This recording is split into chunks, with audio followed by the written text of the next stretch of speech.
Hello, friends. Today we're going to discuss about disaster management, practical tips for healthcare workers to work in disaster zone. I'm going to share my experience working in disaster. Myself, Dr. Suresh Badadmat, Professor of Psychiatry, Head of Telemedicine Center, Head of Forensic Psychiatry Services, working at NIMANS, Bangalore. Before I start my presentation, I would like to have a disclaimer. This presentation is for academic purpose only. This presentation is not an alternative for any kind of guideline or advisory given by the government. For expert opinion, please do contact relevant experts in the relevant disaster. This is an academic purpose. This presentation is for academic purpose only. And this presentation is based upon my personal experience working in a disaster and also publishing various research articles on disaster in peer reviewed journals. For legal opinion, please do contact an advocate. Again, I will repeat this is for academic purpose only. This is not for any alternative for any expert opinion from relevant disaster zone or a disaster expert. Let's move on. First, I would like to highlight one of an important chapter which I contributed for post-traumatic stress disorder book, which was edited by DJ Stein and his colleagues. And one more chapter which I had contributed in disaster management, a book from Medical Preparedness, Response and Homeland Security from DRDO.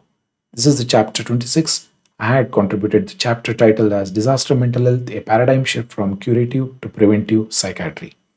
These two important chapters are very essential if you want to get more information on the practical tips. I had worked in tsunami in Andaman Nicobar for more than 3 months. At the same time, I also worked in Uttarakhand flash disaster. I was posted in Joshimath and also Badrinath and various other districts of Uttarakhand. Please do remember, when you enter into a disaster zone, you are dealing with the disaster survivors. They are all normal people in an abnormal situation.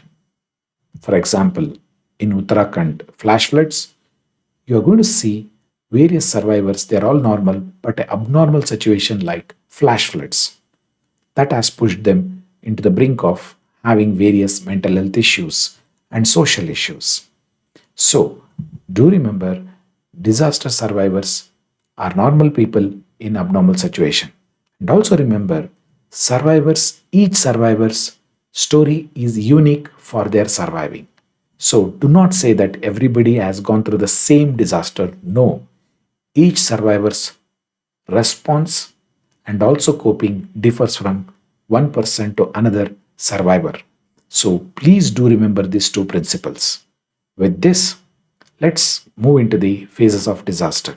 As you know, there are four phases of disaster: heroic phase, honeymoon phase, disillusionment phase, and restoration phase.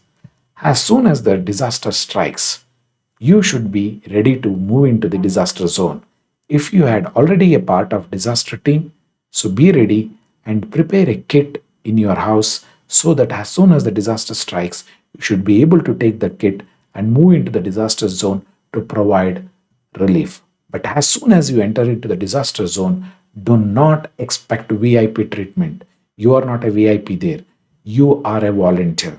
So don't become a burden on the already meager resources or in the community where the disaster has hit. You are gone as a volunteer, please be a volunteer. Don't become a burden on the surviving community. We had seen many a times many people go into the disaster zone as VIPs and add burden to the bureaucrats, add burden to the survivors, and create a lot of ruckus that they have not given any importance, and these VIP become a high burden on the disaster survivors. This should never happen. You should be able to stay under the tree or maybe a small hut. You should be able to, what we call it as, share the resources, whatever meager resources available in the disaster zone. So do not expect VIP treatment. As soon as you go into the disaster zone, don't expect the government servants or the NGOs or the other organizations will come and welcome you with the garland. No, They are all survivors. They themselves are suffering. Don't expect any VIP treatment. Please do remember, and don't expect luxury treatment in the disaster zone. There is a high possibility you may become a victim of the disaster in the disaster zone. Hence, you go there with preparedness. You are going as a volunteer. You are going there to help the survivors. First and the foremost, team formation and networking plays a very important role. As soon as you enter into the disaster zone, look at the various disaster, look at the various areas, get the information on the formation of relief camps. Where are those relief camps? Immediately, the doctors need to move into the district hospitals, taluk hospitals, community hospitals, or tertiary hospitals to get the first hand information from the survivors. Once you get there, then start liaising with the local health department, NGOs, so that you can kickstart the work. First and the foremost is rapid assessment and developing networking and meeting the survivors at the hospitals is very essential. Once you do that, move into the camps. When you go to the camp, don't expect you to get a good room or anything. You have to sit wherever there and start providing the care. That is very essential in disaster zone. These are the various pictures which I have worked in tsunami and Uttarakhand. Look at the way we were dealing with the survivors in an open area. There will be no amount of what we call it as confidentiality available because the survivor camps do not have any kind of privacy. At the same time, when you provide care, avoid mental health labels. Do not call psychiatric disorder. Do not label the survivors because survivors are normal people in an abnormal situation. So, as soon as you go there, contact the camp in charge. Maybe doctor may be there, talk to them and say that you have gone there to provide care. Whatever care you are providing, explain to them, take them into confidence. Don't go against them. They may have various understanding, they may be good in administration. Do not challenge them. Go there, use after taking permission, use the public announcement system to say that I am here to provide care for symptoms. You name those symptoms. Do not call them by diagnosis. For example, if you want to address the issues of children, do it in a public announcement system telling that if your child has clinging behavior, crying, becoming irritable, difficulty in walking or difficulty or passing urine in the bed, temper tantrums, not socializing, please bring the child to the health center or in the health room. You can tell that. At the same time, for adult people, you can give the symptoms like if any person has panic attacks, dizziness, or increased heartbeat, decreased sleep, crying spells, feeling suicidal, please do visit the health center. You can talk about that. Essentially, demedicalize and also deprofessionalize the services. At the same time, you can also tell some of the volunteers within the camp to find the people with these symptoms and bring them to the health camp. Please do remember, whenever there is a camp is set up, use the public announcement system. And when you are providing healthcare, if there is any relief material, if it arrives into the camp, nobody will stay with you. Every survivor will go towards the relief material vehicle to get those relief material. Hence, do not become angry.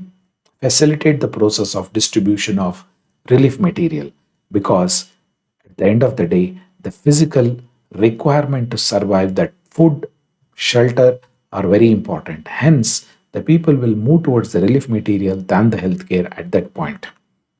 This is an article which we had published in International Review of Psychiatry.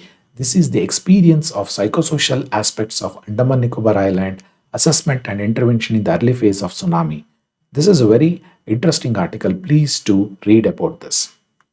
Further, immediately after that, start working with the volunteers within the camp. Do advocacy and capacity building. Especially parallelly, you have to work with the social authorities or school authorities, making awareness, education department, college department, Anganwadi, Asha workers, nurses, camp authorities. Basically, wherever the camp is set up, talk to the authorities, electricity department, health department, other various department. You have to liaison and start working with them. This was again, we have been invited by the Electricity Department of Andaman Nicobar. This is basically what happened was during when the tsunami hit, the electricity department was most of them were situated on the coast of all the islands, and they had a lot of casualties from these electricity department, and we were called in to counsel the various family members. You can see in the picture, I had tried to keep the confidentiality. There is a man missing in the picture. There is a wife, the husband is dead because of tsunami waves, father, mother, and children. The main person, the main man of the family is missing. And we were involved in counseling each and every family who had one family member missing from the because of tsunami, and liaising with various health department, training nurses, training school teachers. That's were also very essential. The school teacher should be trained in identifying, referring the children for mental health care. We have published this in Asian Journal of Psychiatry in 2008, Psychosocial Response to Disaster, a Asian perspective in the Asian Journal of Psychiatry. And very important, this is very essential. Never criticize relief work or any service provider at the ground zero situation. When you go to a disaster zone, you may go to any camp. You may find that the camp is in a chaos because basically these camps are run by the survivors, for the survivors, by the survivors. Hence, invariably there will be some kind of disorganization. They are not well planned because they do not have any kind of experience. So never criticize that. If you criticize, what will happen? Invariably, there may be violence, fight, and you are criticizing a survivor, which is unwanted, unwarranted. You had gone as a volunteer to help them. Be part of them, help them. Never ever criticize the relief work going there. Try to correct them in a very, very sensitive manner. Otherwise, do not involve in the disaster work. Learn to work with the administration, learn to work with the disaster relief other workers, learn to work with the survivors. Then only you will be able to contribute. If you go on criticizing, you are going to create a problem in the disaster zone. Never do this. Understand the camp dynamics. When you enter into the relief camp, know the distribution of the camps, how people are placed in the camps. Invariably, the religious dynamics, socioeconomic dynamics, and various community dynamics do play a role in the health in the camps. Work with the administration, talk to the camp chief, how the camp has been set up, who are the in charge of the camp, how the food are distributed, how the relief material has been distributed, networking with the NGOs who are working with them. There is a possibility the new relief materials coming at the same time, the new survivors may be brought in. There may be the survivors moving away from the camp to another camp or to the different place. Displacement of the survivors will be occurring almost daily basis. Hence, your work may be required 24 bar 7. But however, have breaks between the work. Working with high risk population is very, very essential. Look for children, elderly, women, substance use in a family where there is a death, or else substance abuse is there. So look for them, provide for care, start engaging them in providing mental health care. This is again a one more study we had published in Pre-Hospital and Disaster Medicine in 2008. In this study, we have come to know that the displaced population had higher mental health morbidity than the non-displaced population. That basically, whenever a disaster strikes, do not move the survivors from that place unless there is a danger to their life. If you are able to rehabilitate them in their original place, the mental health morbidity comes down. If you remove them from their original place or the native place to a different location, maybe far away from that place, the mental health morbidity increase. So displacement adds to the morbidity. Further, working with children. So the childrens will not be engaged, they will be disorganized, their time is not structured, their time is not taken care, hence involving them in various non informal education, maybe painting, singing, dancing, drawing. Those are the things we can do. In Uttarakhand flash flood, we engage the children in various activities. One of them was drawing, and also in tsunami, we did the same. And this is the study which we had published in Primary Care Companion for JCP. This is again, we interacted with various children who survived tsunami. And you can see one of the child who did the drawing of one of the island where they depicted the dead bodies flowing in the water, the vehicles turned upside down, people running away from the seashore. And this is a beautiful description the young boy was able to give. Please remember, the children may not explain.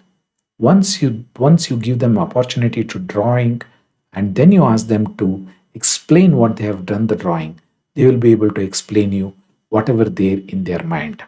Similarly, this is a young child, age of 5 years, was able to draw a diagram where it had the child had seen the dead bodies in the water and also her friend, and she has been able to escape from the waters and they ran towards the nearest hill. This is a one explanation which the child was able to give with a vivid description after drawing this. This is again one of the important publication in Indian Journal of Pediatrics about the Uttarakhand disaster, which was published in April 2016. At the same time, we also published a gender difference in the psychological impact of tsunami that was published in International Journal of Psychiatry, which clearly told that the gender play a very important role and woman has more of neurotic symptoms and higher somatic symptoms and depression immediately after the disaster. And also, we were able to publish one more article which we worked with the various geriatric groups in various geriatric homes and also various camps. And this is the article which we have published in American Journal of Psychiatry, that is American Journal of Geriatric Psychiatry, Psychological Impact of Tsunami in NRI Survivors. And also, now the question is there a role of psychiatrist and mental health professional in disaster relief work? And this is an article which we have published in Indian Journal of Psychological Medicine. The title of the article is Disaster Management Mental Health Perspective. This was published in 2015. And this is an article which I have made a video on this article. Of course, the psychiatrist and mental health professional has a very important role in prevention and planning, curative, and stress management. So, our role is maximum during prevention, that is, before the disaster strikes. During that time, we have to prepare various agencies, networking, prepare an army of healthcare workers so that whenever the disaster strikes, they are able to move in and provide care for the survivors. So, preventive work includes first aid, that is, medical and psychological first aid. Basic step in counseling should be taught, grief and trauma work counseling to be done, identifying mentally ill people and referring them, life skills training program, district mental health program to be implemented before the disaster strikes, stress management, substance abuse prevention program, treatment network, de-addiction center, engaging children to normalize life. What are the methods to be taken by the various healthcare workers? These are the preventive work we have to do before the disaster strikes. As a team member, please do remember when you work in a disaster, there is a high chances that you get burnout. Hence, working in team helps a lot. Debriefing on everyday basis, discussing about your experiences, sharing your experiences and also your emotions plays a very crucial role in debriefing. Making a diary about your the daily events, sending the report to the higher authorities, carrying required medications for yourself is very essential. Please do remember, your health is very essential to work in a disaster zone. If your health is compromised, please don't go to the disaster zone. If you have any kind of hypertensive, diabetes, please do not enter into the disaster zone. Your physical fitness is very, very essential. You should not become a burden in the disaster zone. That will add to the existing burden. Hence, only physically fit, mentally fit people should go into the disaster zone as a volunteer to provide services. Do not expect you to be treated as a VIP. getting a vehicle because disaster zone will be in chaos. You should be able to walk from one place to another place on your own. Do not expect any kind of high security or high support for your transportation. You should be able to walk, plan for the next day, but at the same time, be flexible to change your strategy. Sometimes you may be called in odd hours to provide services. Take frequent breaks, especially on Sundays. Many a time that is not possible. If that is the case, take breaks in turn as a team member. Further, be ready for strategic action. This is very essential. If you are a disaster team worker, please do remember having various strategies like having pamphlets, posters, providing psychoeducation material, and especially in the digital era, send the various posters, digital posters across WhatsApp, Facebook, or by YouTube. Do not disengage media. Engage the media, provide information on newspaper, radio, and also various other means. Talking to media is very, very essential. And especially in the camps, go to the camps, use public system to announce and provide various health measures to be implemented in the camp. And this is one of the newspaper cuttings which we were able to engage the newspaper to provide certain information to the public with regard to health. At the same time, doing research is very essential because even in the disaster, the evidence-based research practice do very essential to know what works and what doesn't work. Hence, to do research before the disaster strike, please do take ethics committee approval if you are planning for a research. Keep all the printed materials in hand as soon as the disaster strike. Take permission from your higher authorities and move into the disaster zone. The team should be healthy, which is going to do research.